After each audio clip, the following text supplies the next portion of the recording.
Hello my dear friends, hope all of you are doing well. So in my last video I have discussed on the limitations of the Ohm's law and tried to bring some new concept on the electrical power.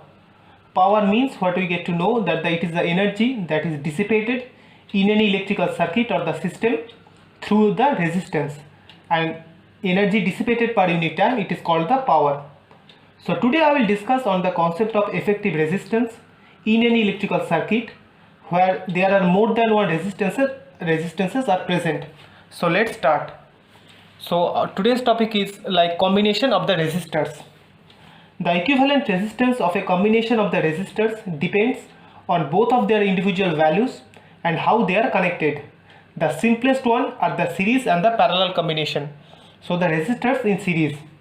In series circuit, the output current coming from first of the resistor flows into the input of the second one, and thus the current is the same for all the resistors. In the parallel combination of the resistors, what happens? One side of all the resistors are connected together and all the other leads are connected together, and each one has the same potential drop across it. The current may be different depending on the resistor values, but the total current is the sum of the individual currents through each of the resistor. So in the resistor where the resistances are connected in the series, so you can see the current is the same through all the resistors, but the voltage drop across each of the individuals are the different.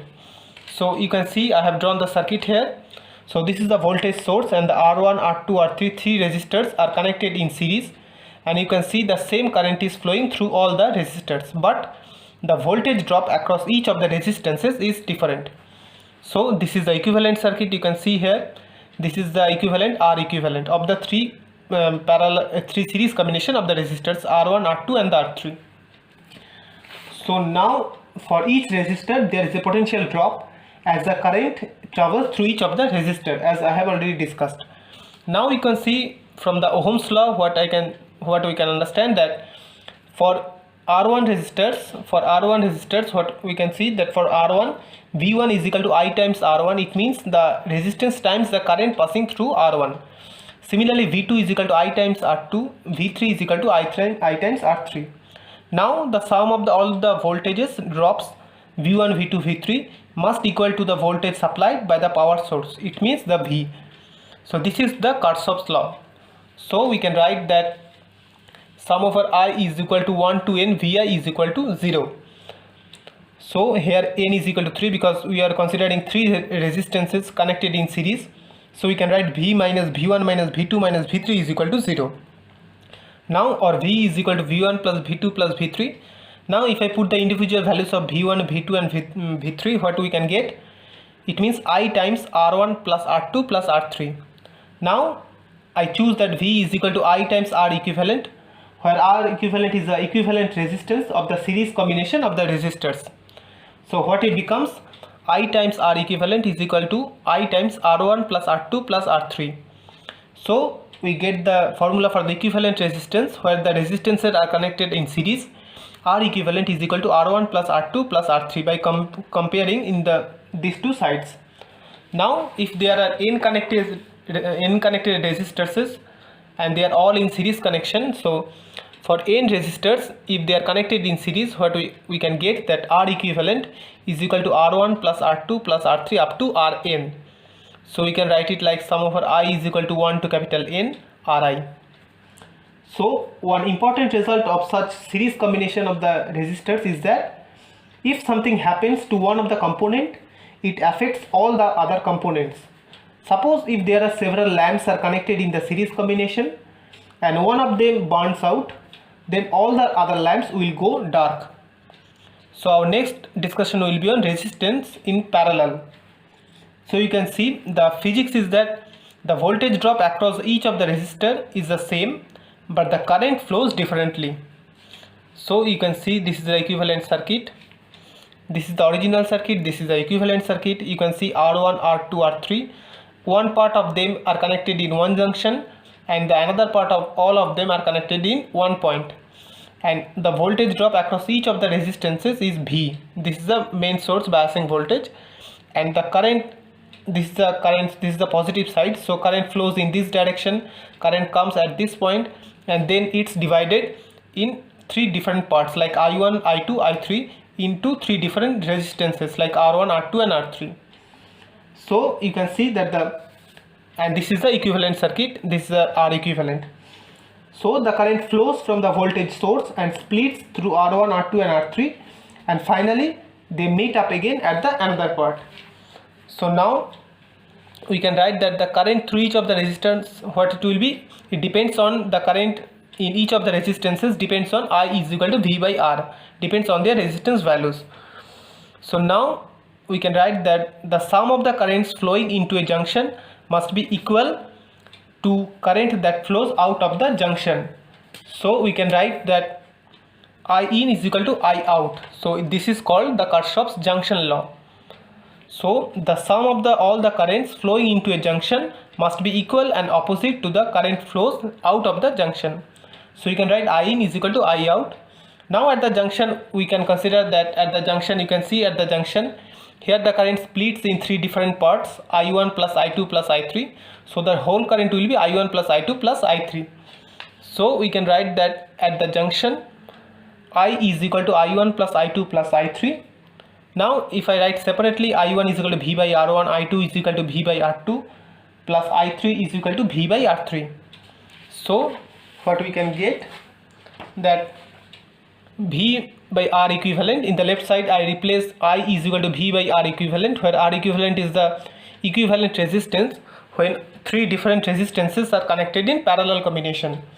So V by R equivalent is equal to V times 1 by R1 plus 1 by R2 plus 1 by R3. So from there we can get that 1 by R equivalent is equal to 1 by R1 plus 1 by R2 plus 1 by R3. Similarly, like for the series combination, if there are n resistances and they are connected in parallel, so we can write 1 by R equivalent is equal to 1 by R1 plus 1 by R2 up to 1 by Rn, where n is the number of resistances. So we can write it like sum over I is equal to 1 to capital N 1 by Ri. So you can see that from the discussion that the R equivalent, this is the equivalent resistances where the resistances are connected in parallel, is less than the smallest of the individual resistances. And so now we can look something one step ahead. So suppose there are three resistances and they are connected in one single point. So there maybe they can be connected in different kind of forms, and among them either the star one or the delta connection is the most discussed one. So you can see it is called the star, T or Y, and the delta connections. So all the star, you can say T or the Y, all are the same, and another one is the delta connection where, so this is the connection type where we can connect three resistances at a point, and the point is called the N. We can define it by N. It is called the null point.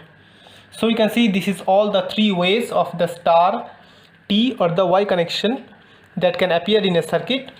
So now there are also three different combination of the delta one, also three different combination. You can see this is the three different combination of the delta connection. In three different types the delta connections we can be made. So now there is a conversion of the delta to star. So now we'll discuss how to convert the delta connection to a equivalent star connection. So you can see from the figure, this is the line of this is the initial delta connection, this is the delta initial. Now I will try to convert an equivalent of star connection. This is the final one, the dotted line. So initially R1, R2, R3, three resistances are connected in the delta connection. ABC is a triangle. Now I need to find RA, RB and RC which will be in the star mode. So I need to find RA, RB and the RC. So in the figure you can see that the delta connection and the three branches are connected in such a way that they form a closed loop. We need to replace the delta mesh or the loop to its equivalent star connection. Two connections are said to be equivalent if the impedance measured between any two pair of the lines will be the same in any of the connection, like either be the star delta one or the star one. So from the delta connection you can see from the ABC where it is not the solid line.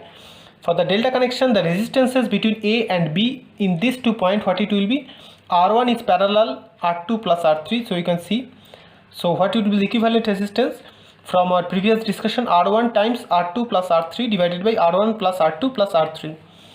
Now from the star connection, what we can write that the resistances between A and B, what it will be, A and B, this is simply the addition of the RA and RB. So from the star connection we can write the resistance between A and B is equal to RA plus RB. Now I assume that all of the equating these two resistances, because I assume that the impedance will be the same, will remain the same. So equating RA plus RB is equal to R1 times R2 plus R3 divided by R1 plus R2 plus R3. So this is our equation number 1. Similarly, in between with the points B and C and A, we can write that RB plus RC is equal to R2 times R1 plus R3 divided by R1 plus R2 plus R3, and RA plus RC is equal to R3 times R1 plus R2 divided by R1 plus R2 plus R3. This is our equation number 2. This is our equation number 3. So now if I add all the three equations like 1 plus 2 plus 3, so adding 1 plus 2 plus 3, what I can write that 2 times RA plus RB plus RC, this is a normal algebra, 2 times RA plus RB plus RC is equal to 2 times R1 R2 plus R2 R3 plus R3 R1 divided by R1 plus R2 plus R3. So from there we can write that RA plus RB plus RC is equal to R1 R2 plus R2 R3 plus R3 R1 divided by R1 plus R2 plus R3. This is our equation number 4. So now if I subtract 1, 2 and 3 from equation number 4, so I can again you can see here that this is our equation number 4. It means RA plus RB plus RC. Now if I subtract RA plus RB from RA plus RB plus RC, so what I will get? Only RC. So we can get the three different values of the RA, RB and RC. So this is their separate values. RA is equal to R3 R1 divided by R1 plus R2 plus R3. So this is the RA, you can see. So I need to find this RA value. It means I need to product R1 R3, then divided by whole, I need to add up all these R1 plus R2 plus R3. Similarly, I need to find RB, then I need to product with adjacent two resistances like R1 and R2 divided by all the sum of all the resistances. Similarly, what the value of the RC, R2, R3, I need to product these two divided by the sum of all the resistances like R1 plus R2 plus R3. So our final aim is to convert the delta connection to equivalent star connection. So this is our aim. The dotted line is our final one. So I need to find the resistances through the dotted line. So I need to find RA, RB and RC. So now the next one, what it will be like star to delta connection. So we can see this, the solid line is the initial one and the dotted line is the final one, that is the delta connection. So it is the star to delta conversion. So initially the solid line is the star connection. I need to convert it to the delta connection. It means the dotted line. So here you can see that RA, RB, RC connected in the star combination. So it is our initial values. We need to find R1, R2, R3, R1, R2 and R3 here equivalent to delta combination. So you can see I have already got these three equations, like these three values like RA, RB and RC.